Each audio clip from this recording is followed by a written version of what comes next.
भगवान को देखना कहाँ? सब में। कैसे हम भगवान को सब में देख सकते हैं? प्रभु का साक्षात्कार दुनिया को छोड़ने से नहीं होता, बल्कि प्रभु का साक्षात्कार दुनिया को प्रभु में देखने से होता है। यही इस सातवीं भक्ति में बताया गया है। एक तो होता है सबको छोड़ देना, एक होता है कमल कीचड़ में खिले हुए कमल की भांति सबके बीच में रहकर सबसे विरक्ति के भाव में पहुंच जाना। एक चीज आपने अपनी जिंदगी में या दूसरों की जिंदगी में देखी होगी प्रैक्टिकली, कि किन पर गुस्सा आता है हमको,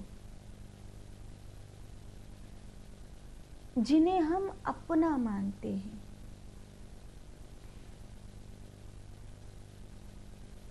मैंने सपोज करो कि मैंने किसी से पानी मंगाया, वो नहीं लाया, मुझे गुस्सा नहीं आएगी। लेकिन जिसको मैं अपना मानती हूँ, जिससे मुझे आशा है कि मैंने इशारा किया और ये पानी क्यों नहीं लेकर आया, तो मुझे उस पर गुस्सा आएगा।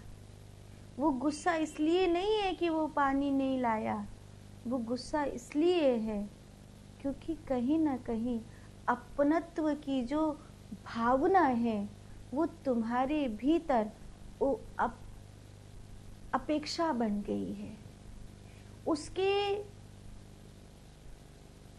प्रति जो तुम्हारी अपेक्षा है वो इतनी बढ़ गई है, इतनी बढ़ गई है। और ये भी याद रखना कि सदा कोई हमारी अपेक्षाओं को पूरा नहीं कर सकता। कोई भी सदा हमारी अपेक्षाओं को पूरा नहीं कर सकता। इसलिए कई बार जब आप प्रेमिका थी तो आपका प्रेमी जिस तरह आपसे व्यवहार करता था, आप जिंदगी भर कहती हैं कि पति बनने के बाद उसने वैसा व्यवहार नहीं किया।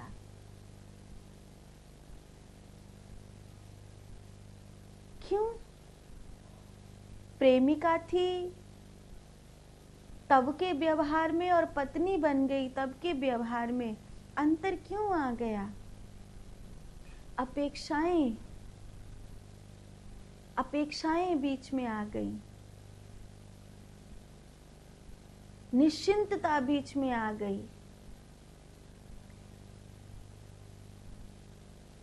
मैंने किसी को बुलाया तो उसे आना चाहिए। ये किससे आशा है? जिससे अपेक्षाएं जुड़ गई। तो संसार अपेक्षा और उपेक्षा इन दोनों के बीच में झूलते रहता है। आप ये तय नहीं कर पाते कि कब अपेक्षा करनी है, कब उपेक्षा करनी है। मैं आपको लिख के दे सकती हूँ, जिस दिन आप अपेक्षाओं का त्याग कर देंगे, जिस दिन आप इस मोह की भावना से ऊपर उठ जाएंगे, आप अपने और पराये में समान भाव रखने लगेंगे, आप सुखी हो जाएंगे। आपका रोना ही ये है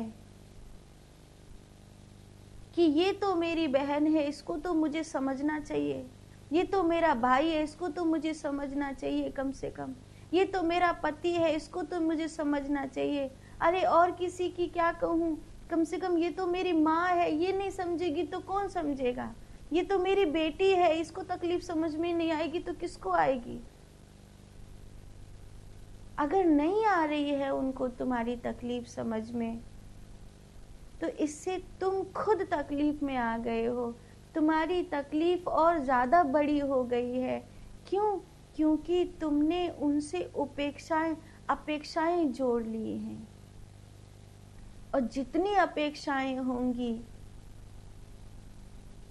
जितनी तुम्हारी इच्छाएं होंगी, उतना ही बड़ा तुम्हारा दुख होगा। तुम्हारा दुख जितना बड़ा नहीं है, जितना बड़ा ये दुख है कि ये तुम्हारी नहीं सुन रहा है।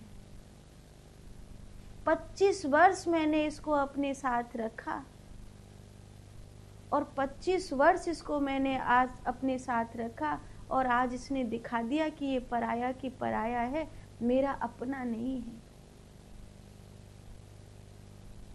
क्यों दुखी हो रहे हो? ये मान क्यों नहीं लेते कि कोई भी अपना नहीं है? कहीं ना कहीं धन का नाता जुड़ा हुआ है। जब नोटों का बंडल होता है ना, लगभग सभी अपने से हो जाते हैं। जब नोटों का बंडल नहीं होता है ना, तो जो बहुत अपने वाले हैं ना, वो भी अपने से नहीं रहते हैं। धन, स्वार्थ, ये अपनेपन की नींव बन गया है, तुम्हें पता है। इसीलिए इस भक्ति को बहुत ध्यान से समझो। अपने दुखों को दूर करना है तो है ना, तो भगवान को मिलने के लिए कभी भी त्यागने के बाद नहीं मिलते भगवान। भगवान मिलते हैं समझने के बाद। क्या क्या छोड़ोगे? आपने बहुत सारी चीजें छोड़ दी हैं, लेकिन छोड़ने से भगवान मिलेंगे। मेरी अनुभूति तो ये कहती है कि भगवान समझने से मिलेंगे। जब आप अपनी वासना को छोड़ देते हैं, ब्रह्मचर्य को जबरदस्ती धारण कर लेते हैं, तो जबरदस्ती धारण किए गए ब्रह्मचर्य से आपको ब्रह्मचर्य मिले या नहीं मिले, लेकिन अगर आपने समझ लिया वासना और ब्रह्मचर्य के भेद को और उससे पार गए, तो आपको वास्तविक ब्रह्मचर्य प्राप्त होगा। संसार को समझो, संसार को समझो, भागो मत यहां से। धन को समझो, स्वार्थ को समझो, स्थिति को समझो, परिस्थिति को समझो, वासनाओं को समझो, क्रोध को समझो, तृष्णाओं को समझो, मोह को समझो, ममता को समझो, वैराग्य को समझो, राग को समझो, मन की वृत्ति को समझो, वस्तु को अपना मानने वाला मन या व्यक्ति को अपना मानने वाला मन, आकर्षण में फंसने वाला मन या प्रेम में फंसने वाला मन, इसे समझो। अगर इसे समझना सीख गए तो इससे पार हो जाओगे। अगर समझना नहीं सीखे तो आज तो ब्रह्मचारी हो गए, आज तो ब्रह्मचारिणी हो गई, गुरु के आश्रम में भी आ गई, लेकिन कल को कोई ऐसा व्यक्ति मिला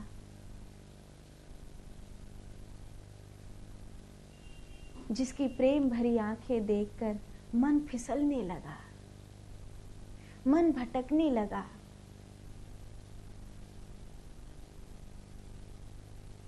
एक किन्नर साध्वी अपना अनुभव सुना रही थी कि वो किसी मंदिर में जाती थी तो एक लड़का उसको देखता था। वो जानती थी कि मैं तो किन्नर हूं, शायद वो लड़का नहीं जानता था कि ये किन्नर है, और वो उसे देखता था। धीरे धीरे उसे उससे प्रेम हो गया। समय के किस पड़ाव पर इंद्रियां कौन सी करवट लेंगी, ये आप अभी के संयम से तय नहीं कर सकते।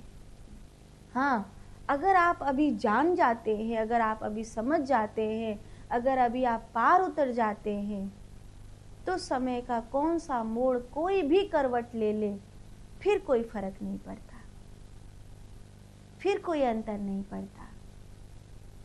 नहीं तो लगभग लगभग जितनी अनुभूतियां हम साधुओं की, ब्रह्मचारियों की, साध्वियों की,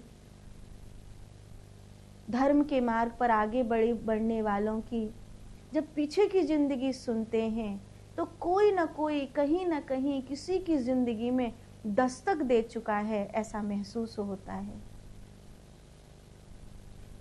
तो कोई तन दुखी, तो कोई मन दुखी, तो कोई धन बिन रहत उदास।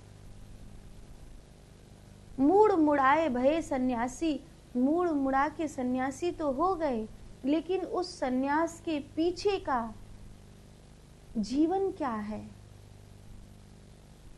साधु बन गए, गुरु की शरण में आ गए, लेकिन उसके पीछे की जिंदगी क्या है? प्रेम में धोखा खाकर आए हो, या कोई अपना मर गया है, रोते हुए उस गम को भुलाने आए हो? खाने को कुछ भी ना है, धन भी नहीं है, कम से कम 2 रोटी तो मिलेंगी चैन की, इसलिए आए हो? या कि मन को शांति नहीं है, अपने आप से नहीं जीत पा रहे हो, इसलिए आ गए हो? कोई तो कारण होगा। इस मूड मुड़ाने के पीछे, इन लंबी लंबी जटाओं के पीछे कोई तो दुख भरी कहानी होगी। कोई धोखा, कोई बिछोह, कोई अभाव, कोई परिस्थिति, कुछ तो होगा। तभी तो ये लंबी जटाएं, तभी तो ये घुटा हुआ सिर, तभी तो ये रंगे हुए वस्त्र। सात्वी भक्ति, सातव सब मोहि में जग देखा, सातव सब मोहि में जग देखा। भगवान को सब ओर देखने के लिए अगर इस मार्ग पर आए हो, निश्चित ही परिस्थिति नहीं, जागृति काम करेगी, समझ काम करेगी। यही कारण है कि जानते नहीं है, मान लेते हैं। जानते नहीं है, मान लेते हैं। इसीलिए करोड़ों करोड़ों लोग इस मार्ग पर चलते हैं, पर भेड़ चाल की तरह सिर्फ और सिर्फ भटकते रह जाते हैं। भेड़ों को गड़रिया हाँकते रहते हैं। न कोई गौ बनता है, न कोई ग्वाला बनकर कृष्ण आता है।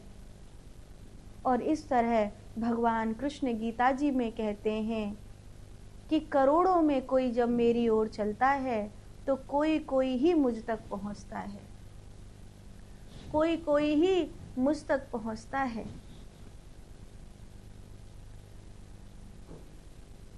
सातव सब मोहि में जग देखा। अगर इस भक्ति को जीवन में धारण करना है तो मेरा चिंतन ये है कि त्यागने के बाद नहीं, भगवान समझने के बाद मिलते हैं। मेरा चिंतन ये कहता है कि आपका संतत्व होना, आपका शिष्य होना, आपका सन्यासी होना, आपका गुरु के शरण में जाना, ब्रह्मचारी होना, ब्रह्मचारिणी बनना, साध्वी बनना तभी सफल होता है जब आप जानने के मार्ग पर आगे बढ़ रही हैं, मानने के मार्ग पर नहीं। जानने के मार्ग पर आगे बढ़ेंगी तो आप हर उस चीज को जानेंगी। आप संभोग और ब्रह्मचर्य के बीच के अंतर को जानेंगी, जबरदस्ती ब्रह्मचर्य को धारण नहीं करेंगी और जान जाएंगी, तो मैं आपको लिख के दे सकती हूँ कि आपकी जिंदगी में ऐसा कोई मोड़ नहीं आएगा जब आपका मन फिसल फिसल जाए।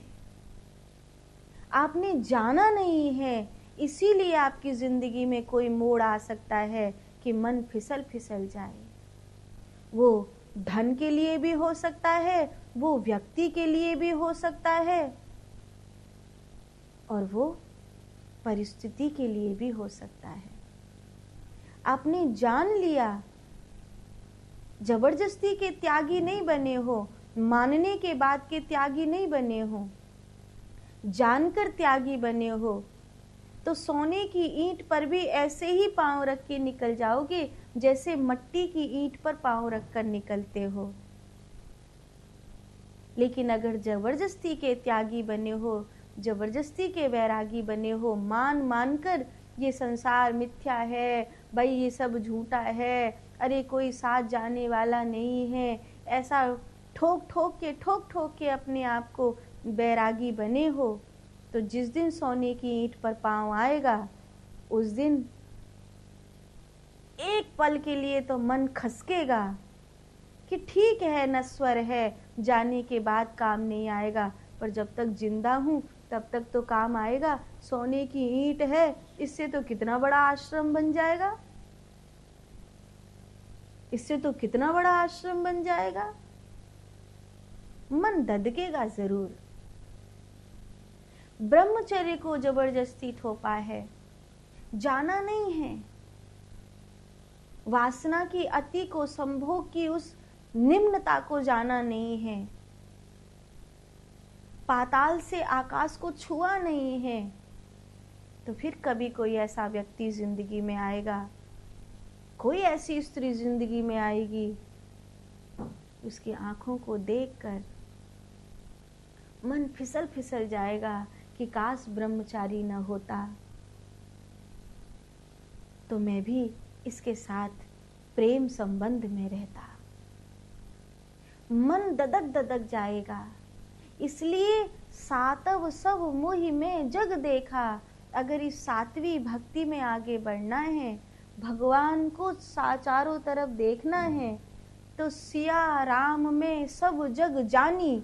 सिया राम में सब जग मानी नहीं कि मैं मानता नहीं हूं कि सिया राम में सब, सीताराम सब जगह है। सिया राम में सब जग जानी, करो प्रणाम जोर जुग पानी।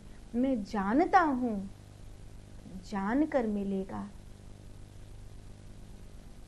ऐसा।